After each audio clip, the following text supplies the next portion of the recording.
Internal controls I define as the policies and procedures of an organization that accomplish four things.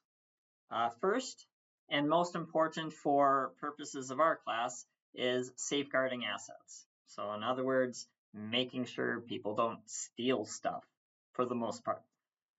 For like preventing employees from stealing cash or customers from stealing merchandise. But those aren't the only things that internal controls accomplish. So it also encourages employees to follow company policies.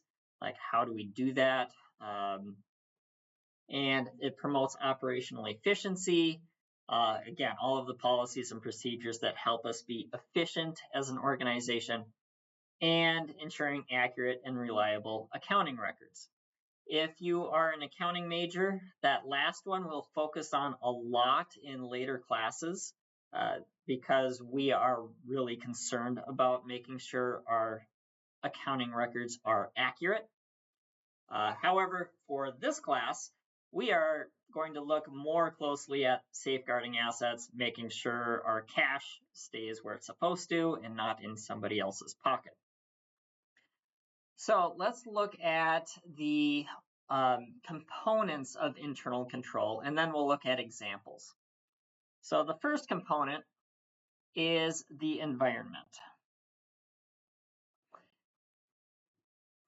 And we can look at this as overarching everything else that we have. So I'm just going to draw a big box around that one. The environment is the tone at the top. So how does management feel about all of the company's policies and procedures?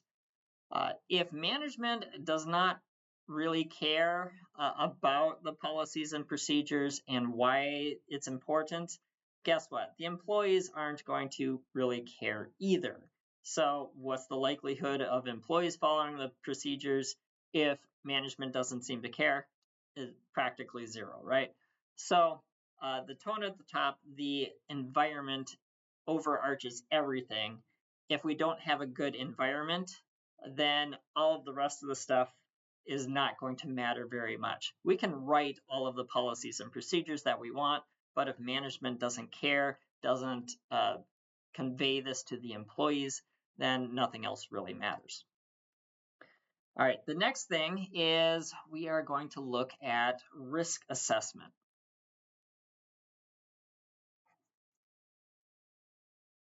So after we establish that, hey, these things are important, we have to look at what's the riskiest parts of the business. What are the things that we most want to protect?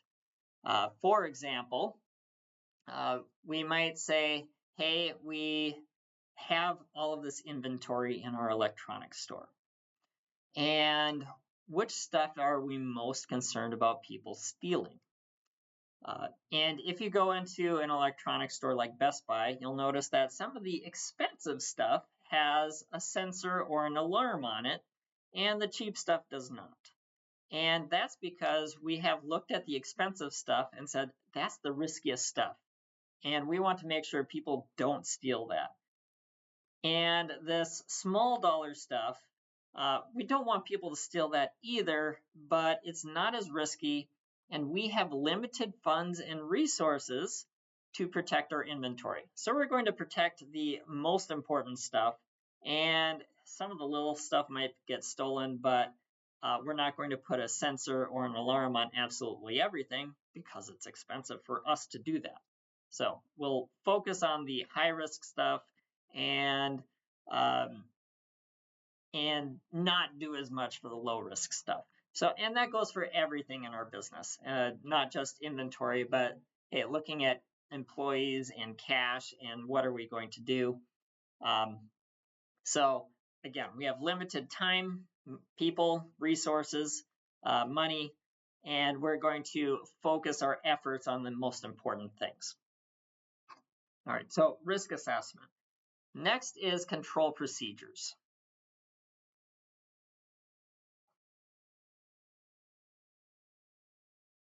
And these are the things that we do to protect the things. After we have decided what is important, we say, all right, this is what we are going to do about it.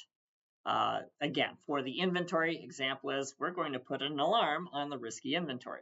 That's a control procedure. With employees and making sure they don't steal cash, we might have 2 people sign a check instead of 1 so that someone can't write a check to themselves. The second person signing the check would, of course, catch that. Hey, why are you writing this check to yourself? We're going to look mostly at separation of duties here, and we'll look at some examples of what that means later. Separation.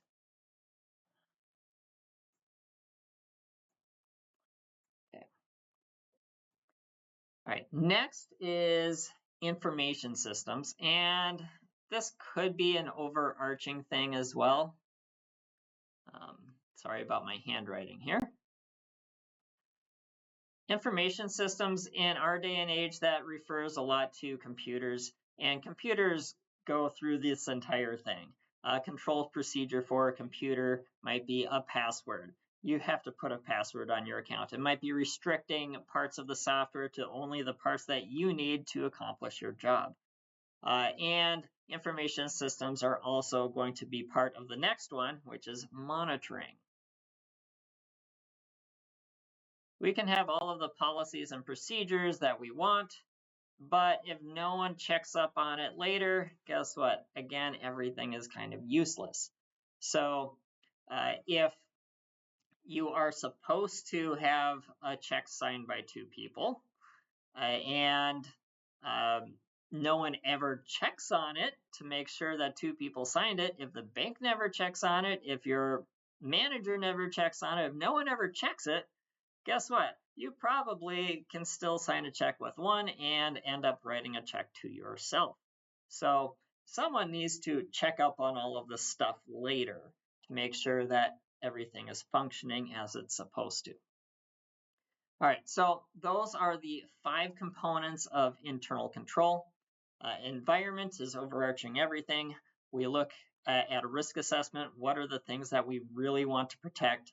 What are we going to do about it? Those are the control procedures. We need to monitor all of those things later to make sure that our procedures are being followed. And then overarching everything and encompassing all of that is our information system, or mostly our computers. How do we make sure those things are locked down? How does management get information out of the system, get the reports that they need to make sure everything is flowing smoothly? All right, I think that's where we're going to stop the video now. The next video, we're going to look at separation of duties, one of those key control procedures that is in place to make sure mostly that employees don't steal stuff.